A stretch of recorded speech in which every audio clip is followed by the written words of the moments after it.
Akkam jirtan hordoftoota YouTube har'a qabadhee kanan isinii dhiyaadhe Wi-Fi fi TV haala kamiin akka wal qunnamsiisnudha. Hanga xumura qophii keenyatti nu faana turaan affeerraa keenya. Wi-Fi anteenaan ishee kanadha. Wi-Fi anteenaan ogguu akkasii gabaarratti 250 350 illee iddoon itti jedhamu jira. Ishee kana jechuudha. Haala kanaan bitamti. Tun egaa Wi-Fi anteenaa kan jedhamtu kana TV keenya irratti gargaarsa Wi-Fi'tiin wantoonni nu bannu jira. Fakkeenyaaf kan akka YouTube isaan irras darbine immoo chaanaalota hedduutu jira. Chaanaalonni akka National Geography, Bloomberg, Star World HD'dhaan HD irraa darbanii kan hanga 4K deeman jiru kwalitiin isaa. Ana kwalitiin kanniin TV1 kanniin mana keenya yeroo teenyu Wi-Fi yoo qabaanne bilbila keenya fi PC keenya qofa osoo hin taane TV keenya irratti illee akkamitti connect goona warri jettan gargaarsa Wi-Fi anteenaa kanaatiin iddoo kanaan jechuudha. Iddoo kanaan gara receiverii keessanii receiveruma qabdan receiverii hundi hin fudhatu. Bayzawee receiverywan fudhatan HD kan ta'anii fi flashiiwwan kan fudhatan USB jechuudha. USB jechuun in beektuu jedhee namana yoo kan hin beekne ta'e yaa gaafii nagaafattanii haala sanii sagantaa qabadhee hundumarrattuu sinifin hojjedha rakkoon qabu. USB kan fudhatan USB kan jedhamu amma namoonni baay'een karaa HD ittiin itti yaalu Wi-Fi anteenaa kan Wi-Fi anteenaan garuu karaa flashiin ittiin receiverii keenya irratti feenu fakkeenyaaf yeroo namoonni baarzishii fayyadamtanii beektu karaa USBtiin receiverii keenya update goona jechuudha. Kunis warra hin beekne horii beektan silaayuu ni beekna. Afaanota biraatiin afaan Amaariffaatiin afaan Ingiliffaatiin Hind baay'een deddeebi'anii hojjetaniiru. Yoo hojjetan garuu Wi-Fi anteenaa irratti focus hin godhan. Eessan akka itti sakkaamtu focus hin godhan. Ijoollee wayii maal jettanii gaafattee eessatti goonaa bakka mitti goonaa kan jedhaniif Wi-Fi anteenaan yeroo connect gootu iddoon tun jechuudha. Iddoon tun ni ifti. Iddoon amma mul'ata dhiyaadha. Iddoon tun ni ifti. Na Wi-Fi anteenaa tana receiver irratti goona. Yeroo baay'ee TV irratti illee namoonni godhan jiru. Right smart TV1 kan ta'an kan hojjetaniif jiru. Tuni bakka search gochuudha. Wanti ishiin fayyaddu Wi-Fi haa ta'uu internet bilbila keenya data 3G 4G haa ta'u kanuma fayyadamu data bilbila keenya karaa hotspot tti isas yeroo biraatti sinin kan hojjedha search gooti waanuma daatuma jiruyyuu search goote gara TV keenyatti barbaada akka carraa kanaan harkaa qabu Supermax F18 HD Supertech kan jedhamtu Itoophiyaa keessatti yeroo baay'ee iddoo baay'eetti kan fayyadamnudha. Akkuma sinittime HD dha kamiin haala salphaadhaan kanneen akka YouTube National Geography packed kan ta'an jechuudha. Doolaara mallattoo doolaaraa kan ofirraa qaban free kan hin taane kanneen kaardiidhaan beeknu san karaa CCCam fi karaa IPTVtiin salphumatti akkamitti akka mana keenyatti gargaarsa Wi-Fi'tiin TV keenya irratti akkamitti akka nuuf bantu isinitti agarsiisuu barbaadeti. Egaa warri hin beekne ishee kana receiverii qabnu receiverii HD ta'an kan USB fudhatan isaan irratti akkamitti akka connect goonudha. Kuni yaa jaakota iddoo jaakotaatiif iddoon nuti itti sakkaanu iddoo kana argitanii jirtu USB jedha.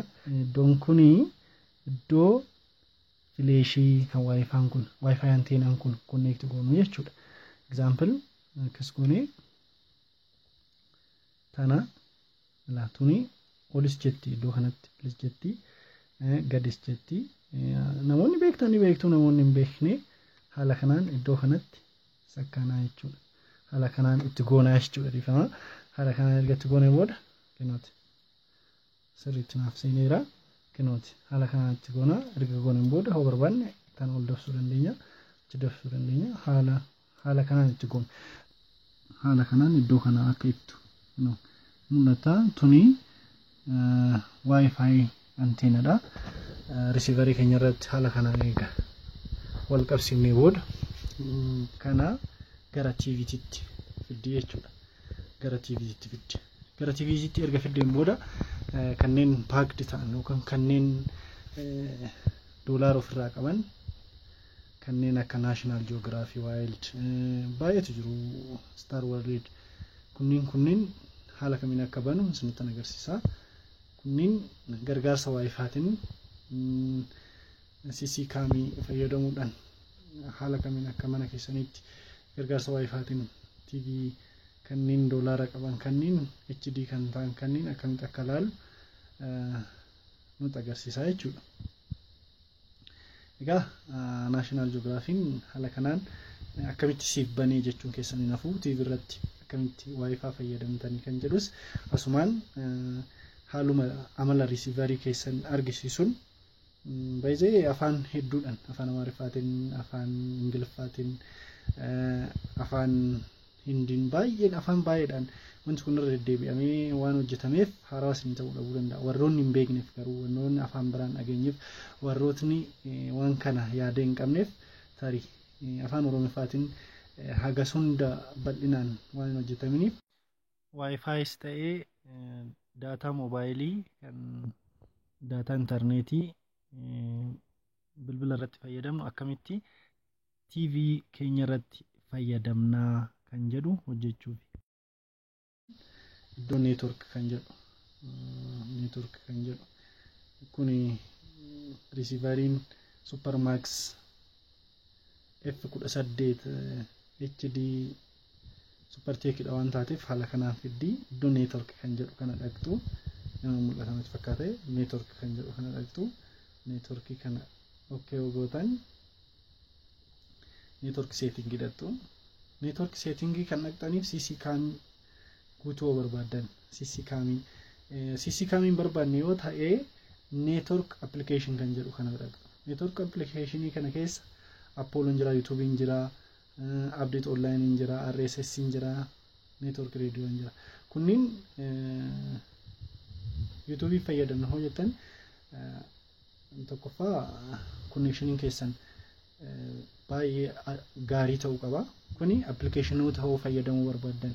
Garuu immoo Nilesatuma ta'ee channelawwan Nilesat irratti OS package'dhaan jiran kanneen akka National Geography, Star World, Discovery Science kan jedhaman san galakkisiisuudhaaf yoo barbaadan network setting kan jedhu kana dhuftan. Network settingin kun network setting kana irratti okay gootan server setting jedha. Server setting kana bira dhaquun dura wireless setting dhaqxan. Maaliif wireless settingin Wi-Fi'n jiru kuni Wi-Fi'n ollaa keessaniis haa ta'u manaayis haa ta'u Wi-Fi'n san bira jiru kun yookaan immoo daataa bilbila keessaniis haa ta'u akka connect isinii godhu yoo barbaadan wireless setting dhaqxan. Dursa wireless setting erga dhaqxanii booda irratti okay gootan. Irratti okay gootanii search access point kan jedhu dhaqxan. Search access point kana irratti okay gootan amma Wi-Fi'n tokko asirratti na dhufe ayyaayee kun kan ollaati. Dhugumatti dhugaa dubbachuudhaaf Wi-Fi'n kun kan ollaati. Kanaaf xiqqoo distaansiin isaa waan narraa achi hidhatu fageenyi isaa waan achi narraa hidhatu persentii 63 akkuma argitanii connect naaf godheera. Kana baasuuf immoo refresh gochuun danda'a, forget jechuun danda'a. Forget halluu keelloo kana yellow colour kana wajjin forget jechuu danda'a. Forget jechuurra garuu refresh godha calliseetuma. Maaliif Wi-Fi'n as jiru kun akka connect naaf godhuuf jechuudha. Na kana refresh gochuudhaaf diimaan tuqu kino efficient kan jedhu kun kanuma mana kana jiru percentage dhibbaadha. Percentage dhibbaan irratti okay gochuun danda'a. Do you want to change password? Yes jedheen okay godha. Password sana agarsiisa. Asirratti connect naa godhu jira jechuudha. Eegalaan iddoo kanatti.